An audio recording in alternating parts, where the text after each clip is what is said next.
We're going to start off today with what we talked about just a moment ago. It's the signs that you are having a spiritual awakening. And like I said, that's probably why you're in the group, because, a spiritual awakening is what's happening to almost everyone there. And I'm going to give you the signs now. Now, it's important to remember that spiritual awakening is not an overnight venture. It's simply a term that helps define the beginning of your initiation on the spiritual path.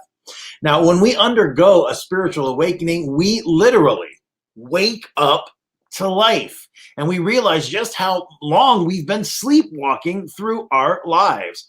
The spiritual awakening process is very complex. It's very multi-layered, and it's different for every single person that is watching this right now. Now, in reality, it can't fit into very neat categories for everybody because it doesn't work the same. Therefore, it is possible that you could experience none of these, one of these, or like me, almost all of these symptoms, okay? So these are signs that you are experiencing a spiritual awakening, all right? Let's start with the positive effects. Spiritual awakening is powerful. It's a jolting experience. Back in the 80s, I remember as a little kid, we had such horrible foods and stuff, like just the worst sugary foods. There was actually something called Jolt Cola that was like 3 times the caffeine of normal cola. Like, we need that. So kids would be drinking that stuff and you'd be up all night long. I mean, it was crazy. It makes me think when I think of Jolt. It's everything but easy, some of these, all right? So here are 10 positive symptoms that you might be experiencing in your everyday life, all right? First, and this is the one that really started with me first, it was increased empathy and intuition. You find yourself listening less to what people say and more to the feeling or the intention behind their words and actions. And once you're able to do this, oh my gosh, everything in life changes because you're no longer looking through that layer of fabric that is over your eyes. You're now able to see and trust your gut instinct a little more. All right. Number 2, feeling drawn to nature. Now, we may get distracted when walking outside, even during a busy day. But if you start to pay attention, look at the flowers, the birds, the sky, the trees, it is an unbelievable, beautiful experience. The problem is we're so used to labeling everything, not just nature. We do it with people. But, we don't see the oak tree for the tree anymore. We just file it away as an oak tree. So, going out and just experiencing nature, it's an amazing thing. Next, an aversion to negative people or behaviors. I know you are experiencing this because I read it in the comments. You find yourself less interested in gossip, pettiness, or the judgment of others. And so many people, I was included, live in that, live from a place of that. And getting out of that headspace, unbelievably freeing. A desire for united community. Man, this is definitely true. And I feel this very strongly even right now. If you seem more drained by us versus them arguments, energies, or consciousness, and it doesn't have to be just politics. It can be sports, racial divides, whatever it is. When you start to realize that this illusion of separateness is just that. We are all one. We are all one connected consciousness. And if we would understand this and stop fighting each other, we would make it to that next level of consciousness, which we have to do in order to survive. We've got to awaken to that next level. Next, feeling and believing that all life is sacred. Now, we value all life. You may find yourself taking small bugs outside to live and reform their purpose. Man, I was the one who used to kill spiders. I used to hate that. Now I'm exactly like this. I believe that all life is sacred. It's why, I went from being for a low carb diet, which was all protein and meat, to a vegetarian diet, to, I just different things. And it's the feeling, and it's the caring. Your consciousness feels renewed. You begin to look back on your own life memories as only opinions of your experiences versus the concrete reality, because it's never reality. Just remember that. You never experience reality, even in the moment, because it's always colored with your past experiences. You start to realize now that your entire life experience can be different based on the consciousness that you hold. All that is in your head are just stories that you tell yourself, made up bullshit stories about your life. You can change those instantly. Stop living the same old story. Next, you're living in the moment, in the now. The only entry point to make any lasting change is right now. We're less interested in asking ourselves what if questions. For example, what if Joe never left me? What if I had taken that job? What if, those looping questions. Ridiculous. Never, ever is going to bring you any peace, all right? Next, increased inner peace. You don't mind being alone at times and having quiet time. You tend to shut off the TV and social media more often. You tend to connect to yourself more. This next one is important. Compassion and positivity surges through you. Rather than competing or wanting ill will for another, you hope we all make it and are happy because in reality, we are all connected. The us versus them mentality never works. It leads to war, it leads to famine, it leads to destruction. There is no competition when you realize that no two people are exactly the same. So competition is, you can't do it. You can't do it when you can't compare the two items. So creation is a much better PowerPoint to come from when you're creating your opportunities instead of competing with everyone else for a finite amount. Instead, creation is unlimited. So that's what we're going for. Next, enhanced authenticity. You need less attention in crowds, public situations, or around others. Now, even as an entertainer who spends my career on stage, wanting the attention of other people, this is absolutely true. Because we're just sometimes content to now watch and assist and help others instead of being the center of attention. Those people who know me will find this hard to believe, but it's very true. Coming into your own, though, has a cost. It's not going to be easy to open your eyes to the physical world around you as you engage with your community, with your family, with yourself on a much, much deeper level. So here are a few side effects of spiritual awakening that might be frightening or hard to accept as you begin your journey. All right? Just remember, life is happening for you. It's not happening to you. All right? Now, one thing you'll experience, I guarantee this, is waves of emotion. Sudden waves of emotion. You'll start crying at the drop of a hat. You'll feel suddenly angry or sad or happy with very little provocation. And you can go from one to the other very quickly. Emotional roller coaster. Man, that's the term. That's exactly what it means. There's often a pressure or a sense of emotions congested in the heart area. All right? Now, let me give you some advice. Accept your feelings as they come up and let them go. That is why they're coming up. That is why those emotions are rushing back.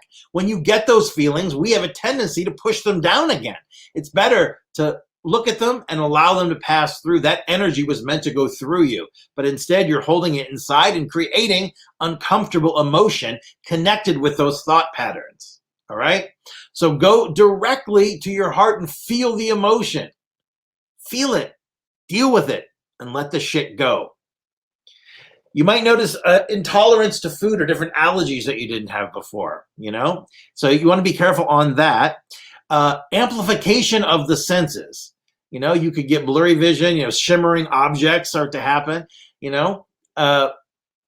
hearing. You can hear white noise in the head, that sorts of thing. Enhanced sense of smell and touch. Now, just surrender to it. Any of those things. Let it come through. Listen to it. Be patient. Whatever you do, don't be afraid of it. It's a passing thing, and it is there. Something like hazy vision, you can relieve that just by yawning, all right? Vivid dreams. Sometimes these dreams are so real, you wake up confused where you are. You may even have lucid dreams in which you are in total control, and those dreams are the best. When you feel like you're in the zone, like those moments when you're awake, when everything's moving at your command. Being in that dream state, but being able to control it is amazing. Next, there, of course, could be events that completely alter your life. Death, divorce, change in job, loss of income, home, illness, other catastrophes, sometimes more than one at once. Forces that cause you to slow down, simplify, change, or re-examine who you are and what your life means to you. Forces that finally you can't ignore. Forces that cause you to release all your attachments. Forces that awaken your sense of love and compassion for all. This is a big one, and you're not going to believe it, but it's true. Electrical and mechanical malfunctions. When you are around, light bulbs flicker, computers lock up, or the radio goes haywire. Let me tell you what, one of the most unbelievable experiences I ever had during a meditation, when everything went crazy in the house. I could see the microwave, the timer on the microwave, but I literally blew up a 65-inch TV, and it never has worked since. And in the middle of that, and ever since then, there's a weird reaction around electricity, and you'll start to notice that. I have no idea. Nobody does. Also, memories may start to resurface, body memories, suppressed memories, images of past lives or parallel lives. We're healing and we're integrating all of ourselves. So you have to expect some of these experiences. Now, just keep in mind that it's best to recall what only comes to mind. Leave the rest alone. Don't be digging up things you don't have to. But when something comes up naturally, work through it. Don't analyze everything to death, because you're going to be stuck in looping. You'll be in an infinite loop without being able to move past the issue. And feel your feelings as they come. All right? Now, what do you do after your awakening? Well, it's pretty common for people to want to know what to do.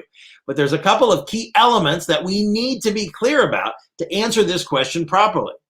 Are we talking about immediately after awakening, or are we talking about 3 or 4 years later?